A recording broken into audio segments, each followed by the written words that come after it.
السلام علیکم ورحمۃ اللہ وبرکاتہ وفتحا قریبا ومغانم کثیرہ رب اشرح لی صدری ویسر لی امری واحلل عقدۃ من لسانی یفقہوا قولی۔ سورہ مکہ کی طرف ہمارا یہ دوسرا ولاگ ہے، اور اس میں ایک انہونا ایک معاملہ ہو گیا، اور کہ جس میں نبی پاک نے جب اشارہ کر دیا کدھر جانا ہے، یہ کہا کہ تیاری پکڑو، اور پھر تیاری مختلف قبائل کو بھی بتا دی گئی ہے، لیکن حضرت حاطب بن ابی بلتہ ایک صحابی ہے، اور جو مصر کے بادشاہوں کی طرف خط بھی لے کر گئے تھے، انہوں نے مشرکین مکہ کو ایک خط لکھ دیا کہ اے قریش والو،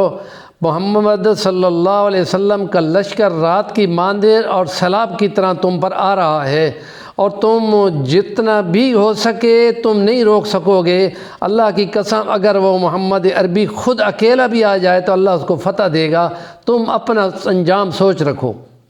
اور یہ خط ایک عورت کو دیا اور اس کو بھیج دیا، اور نبی پاک صلی اللہ علیہ وسلم کو خدائے عز و جل نے اپنے حکم سے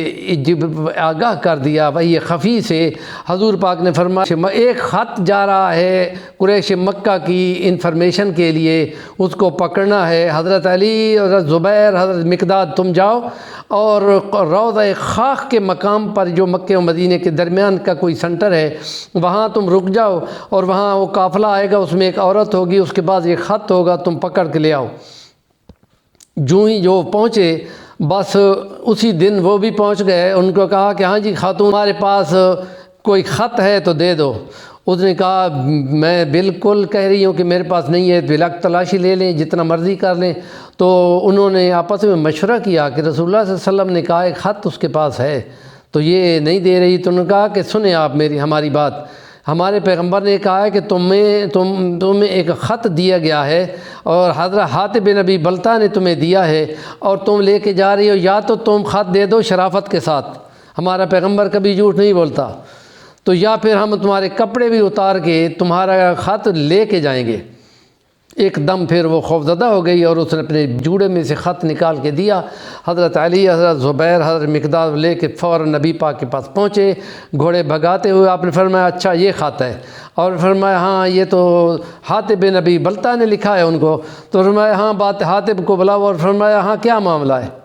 انہوں نے کہا یا رسول اللہ تمام قبائل جو مکہ اور تمام مدینہ کے انصار وغیرہ سب کے حلیف وہاں موجود ہیں، اور ان حلیف اور ان کے تعلق داروں اور معاہدوں کی وجہ سے ان کے خاندان اور ان کے عورتیں بچوں کو کوئی خطرہ نہیں ہے، وہ ہماری خاندان والوں کو کوئی تحفظ نہیں ہے۔ تو میں نے یہ چاہا کہ اللہ انشاءاللہ آپ کو فتح تو دے گا، تو کیوں نہ میں ان پر ایک احسان کر دوں، اور اس کے بعد میرے بال بچے اور رشتہ دار بھی محفوظ ہو جائیں، اس کے سوا میرا مقصد کوئی نہیں ہے۔ اور اس کے لیے الفاظ یہ ہیں کہ میں نے خط لکھ دیا ہے، اور اس سے اللہ اور اس کے رسول کو کوئی نقصان نہیں ہوگا، میرا بات یہ تھوڑا سا فائدہ ہو جائے گا، اس کے سوا یا رسول اللہ نہ میں مرتد ہوا ہوں نہ میں دین ہوا ہوں، آپ اس میں معاملے میں جلدی نہ کریں، اور یہ میری گرداشت سن لیں۔ آپ نے جب یہ سنی تو آپ نے فرمایا سنو لوگو، اما انہ قد صدقکم،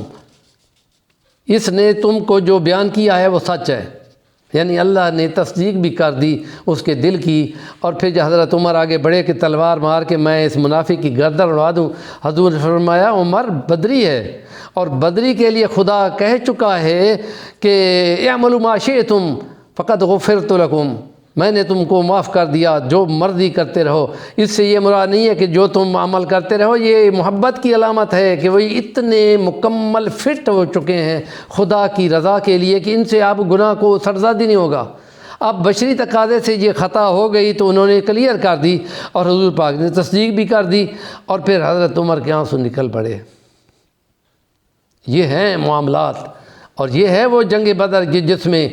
اللہ کے لیے وہ لڑنے والے لڑے، اور اپنے بھائی سامنے آئے، اپنے چچا، بھتیجے، بھانجے، قریبی بھائی سامنے آیا، تو کسی نے نہیں دیکھا کہ وہ کون ہے، تلوار چلائی، اللہ کی رضا جیت لی، اور خدا نے انعام دیا رضی اللہ عنہم ورضوا عنہ۔ اور پھر ساتھ ہی ایک اور الفاظ ہے کتب فی قلوبہم الایمان، اللہ نے فرمایا میں نے ان کے دلوں میں ایمان لکھ دیا ہے۔ اب وہ کبھی خدا جانتا تھا کہ ان سے یہ خطا ہوگی، تو ایمان والی بات کی تصدیق گوئے خود یہ عمل کر رہا ہے، اور حضور پاک نے بھی صرف نظر فرما لیا، اور پھر تیاری ہوئی، اور پھر نبی پاک صلی اللہ علیہ وسلم کا لشکر آگے بڑھتا ہوا۔ یہ انشاءاللہ تیسرے ولاگ میں بیان کریں گے۔ ہمارے چینل کا نام ہے سفیر رحمان الوانی، ضرور سبسکرائب کریں اور لال بٹن کو ضرور دبا لیں تاکہ